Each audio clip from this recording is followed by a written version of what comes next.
voltamos e, bom, precisamos agora colocar as outras diferenças entre brasileiros natos e naturalizados, né? Então, peraí que o nosso título vai ser esse, ó, mais diferenças entre brasileiros natos e brasileiros naturalizados.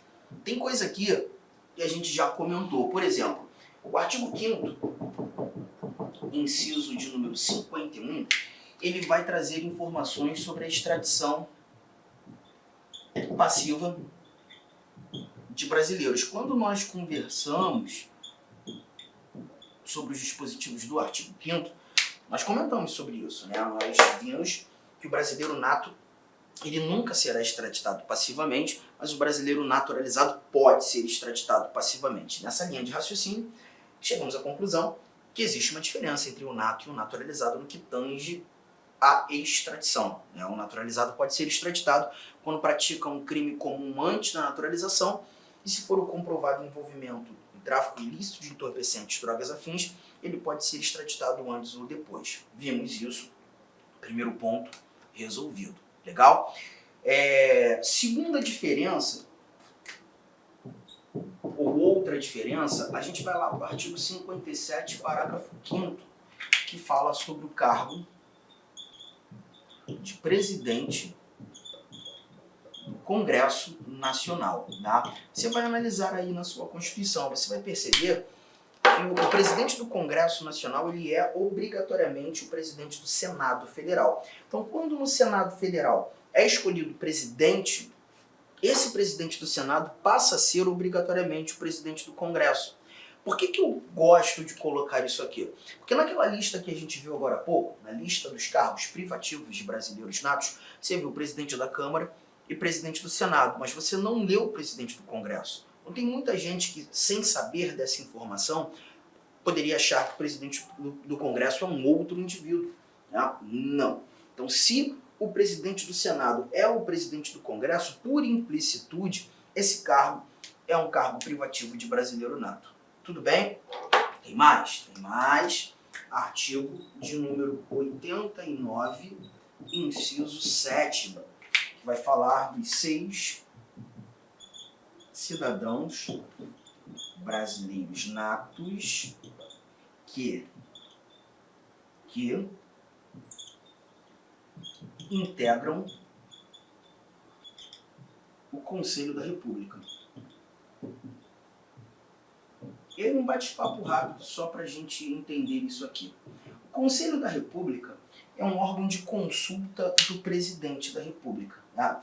O presidente da República, quando tem certas dúvidas de como tocar a administração, de como gerir o governo federal, ele pode muito bem reunir o Conselho da República e esse Conselho da República será competente para dar ao presidente pareceres, palpites sobre a administração pública. Tá? É um órgão de consulta. E nesse órgão de consulta do presidente, o artigo 89 nos mostra algumas autoridades que estão lá. Você vai ler o artigo 89 da Constituição e vai perceber que o vice-presidente da República faz parte do Conselho, o ministro da Justiça faz parte do Conselho, que o presidente da Câmara e o presidente do Senado também fazem parte do Conselho.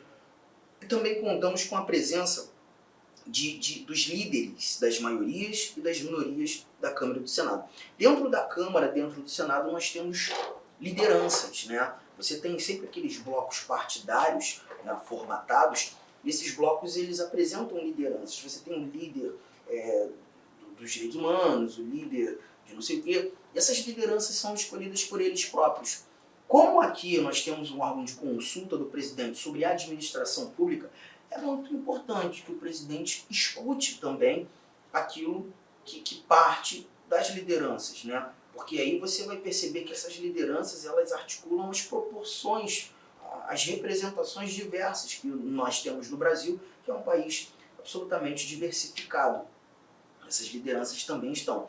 Mas além de todos esses que são donos de cargo, a nossa Constituição determina a presença de 6 cidadãos que não têm cargo, que devem ser brasileiros natos e que integram o Conselho. O inciso 7º do 89, ele inclusive nos mostra que esses 6 cidadãos, 2 deles são eleitos pela Câmara, 2 deles são eleitos pelo Senado e os outros 2 são escolhidos pelo próprio presidente da República. Mas o importante nesse momento é simplesmente lembrar que esses 6 cidadãos devem ser obrigatoriamente brasileiros natos. E é justamente isso que a gente insere aqui nessa lista de diferenças entre brasileiros natos e brasileiros naturalizados. Bom, já anotou? Fez a anotação?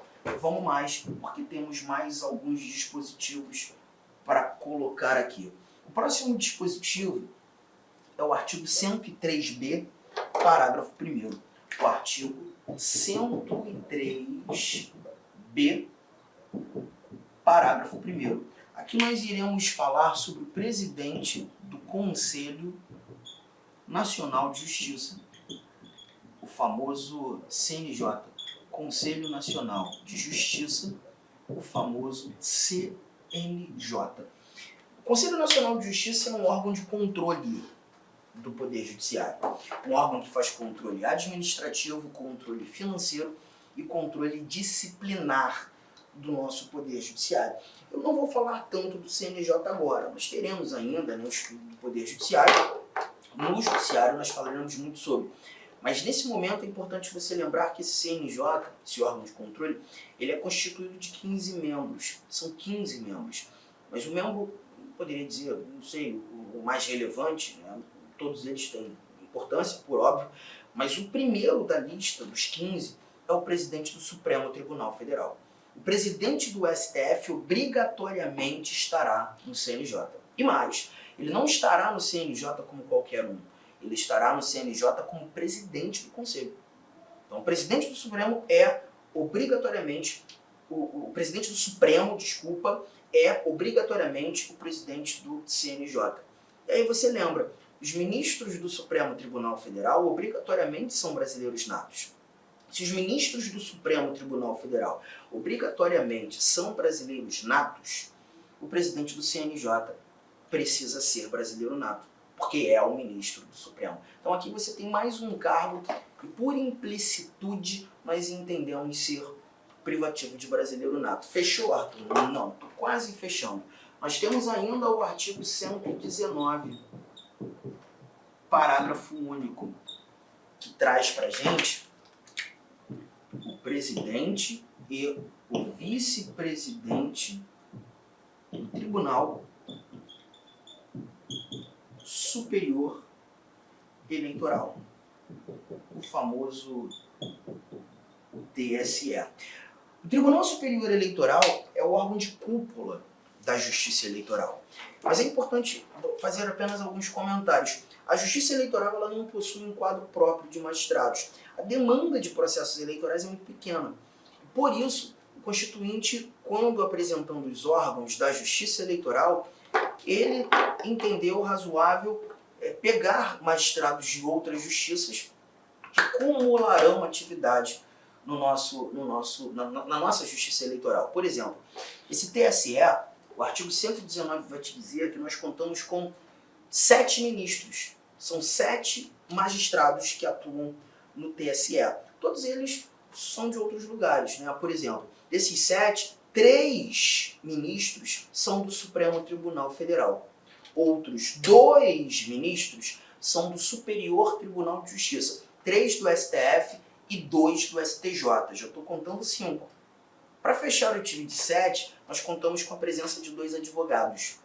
Advogados que vão exercer jurisdição lá no TSE por tempo determinado. Mas o mais importante é que no parágrafo único desse nosso artigo 19, o Constituinte determinou que a presidência e a vice-presidência do Tribunal Superior Eleitoral serão preenchidos por ministros do Supremo que estão na Corte. Lembra que eu te falei que eu tenho 3 ministros do Supremo no TSE? Desses 3 ministros do Supremo, um passa a ser o presidente e o outro passa a ser o vice-presidente do TSE. Então eu estou percebendo que se a presidência e a vice-presidência do TSE são preenchidas por ministros do Supremo, estamos tratando de cargos privativos de brasileiro nato, por implicitude. Tá percebendo? Tudo bem? Tem mais, Arthur? Eu tô fechando, juro pra você. Tô fechando. Artigo 123. O artigo 123 vai trazer um outro órgão do Poder Judiciário. O artigo 123 da nossa Constituição traz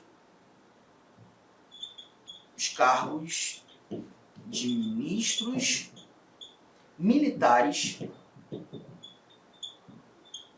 do Superior Tribunal Militar.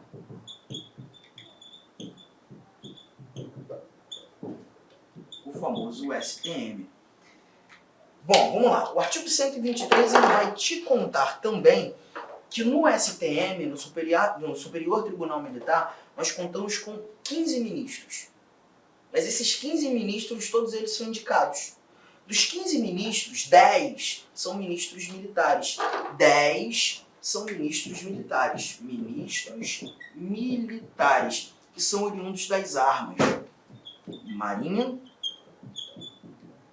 Exército e Aeronáutica. Os outros 5 ministros são ministros civis. Vem da vida civil, da vida cívica, né? E aí você vai perceber que esses 5 ministros civis, 3 deles são advogados, um é um juiz que vem da primeira instância da Justiça Militar. Olá, meus amigos, minhas amigas. Inicialmente eu peço licença a vocês, mas esse vídeo é um vídeo demonstrativo do nosso site lá, Concursos, com a intenção das pessoas, nossos futuros alunos, conhecerem a nossa metodologia e conhecerem, claro, a qualidade do nosso curso. Você quer fazer esse nosso curso completo, atualizado, ponto a ponto, um curso bastante enxuto, um curso que eu tenho certeza absoluta, se você estudar pelo nosso material, no nosso material irá constar 100% de sua prova. Pode ter certeza disso. Sabe quanto que está o investimento? Parcela única de apenas, olha aí, R$ 149,90. Vai lá, investe lá um pouco no seu conteúdo. Eu sei que aqui na internet, no YouTube, é de graça, tudo bem, a gente coloca esse vídeo aí sem problema nenhum, mas quer estudar, quer ter uma coordenação, vem fazer parte do nosso personal coach, que eu estudo em regime de metas. Aqui não são todas as aulas, não, lá tem outras aulas importantíssimas. Tudo bem? Então venha estudar com a gente, tem um link de matrícula aqui. Qualquer coisa, você pode entrar em contato com a nossa central de atendimento. Espero vocês aqui na Lá Concurso. Forte abraço, fique com Deus, tchau, tchau.